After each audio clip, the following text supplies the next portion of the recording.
Okay, so we are here with our man Charlie.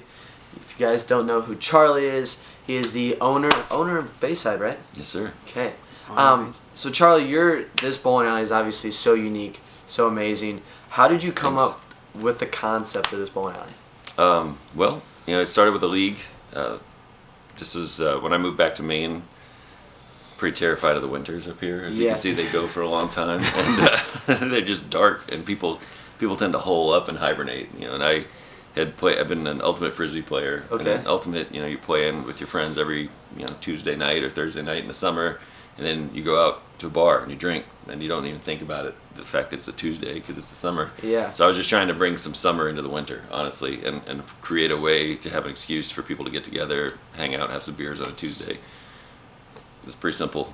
You're right. And so we got that first year. I just started talking to my friends. My sister still lived in town, and some other guys I knew, and we had 12 teams came together real fast. We put a league together, almost all house ball rolling, and rental shoes. Kind of got into the season, got some white dot balls, as a thank you or something, and then the next year. I had 22 teams all of a sudden, and the newspaper covered it as a story, which again was surprising to me. Yeah. But it was like, yeah, we're bowling and drinking. It's fun. I think as that season was going on, I was getting a lot more requests about more teams, and I thought, it'd be pretty cool to build a house for that community because it's people learning bowling, but it was mostly just a community that was just great people to hang out with, and the traditional center was kind of out on the edge of town. Certainly, kind of a not a great setup if you're going out and partying and then trying to drive back. And also, to be honest, they were kind of, I wouldn't say they pushed us out, but it was definitely, Sure. they weren't really embracing this new energy. We were trying to bring in a DJ and just party and yell and scream and costumes. And so I just thought, this thing needs its own home. And so by the time the third season had started, I had found an investor, and we had started construction of this one downtown. We finished up one last year out there with 26 teams, and then that fall we moved in. We had our own house.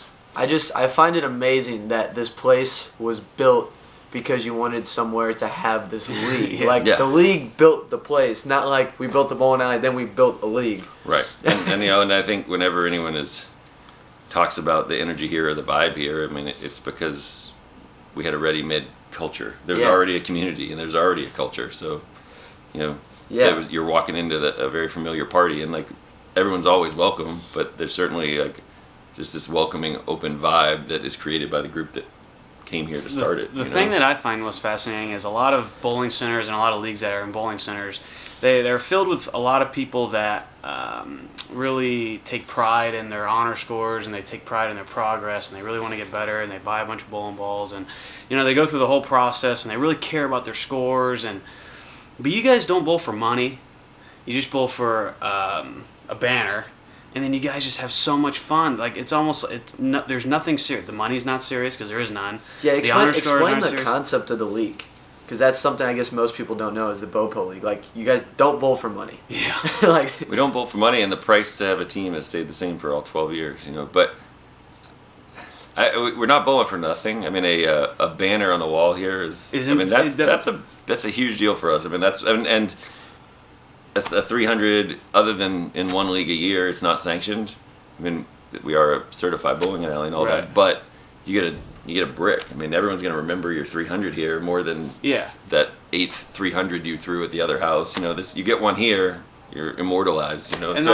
We are playing for things like that, and people have evolved into buying more balls and buying more equipment, which is, I guess, kind of the point, right? If we do all this goofy stuff, but we're hooking people into bowling, and they're liking it. Everybody here is starting in their 20s and 30s.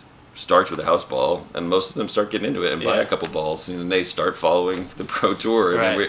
It's not just a goofy thing, even though it is a party every night. It's a party every night where people have started to get better and better at bowling and like bowling more, and just are really involved. As you saw, we had 12 people happily flying out to Vegas to watch a tour event.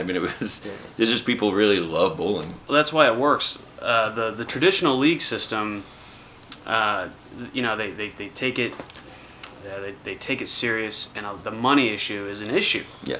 And you guys didn't mean to create a culture that would actually be one of the best cultures in bowling. You guys are just trying to have fun, you know what I mean? And then it turned out to be that you guys literally provide the best league culture that we've ever seen. Almost, you guys didn't do it for the sport of bowling. You did it for yourselves, and it ended up becoming like a thing that we really enjoyed. It was a party for us, and it's worked for bowling. It always seems so strange to me. Every year, you get reminded that this is different, and it just feels weird that this is somehow revolutionary, that we're just having a good time. It's just you guys. Like, that's just what do. People do.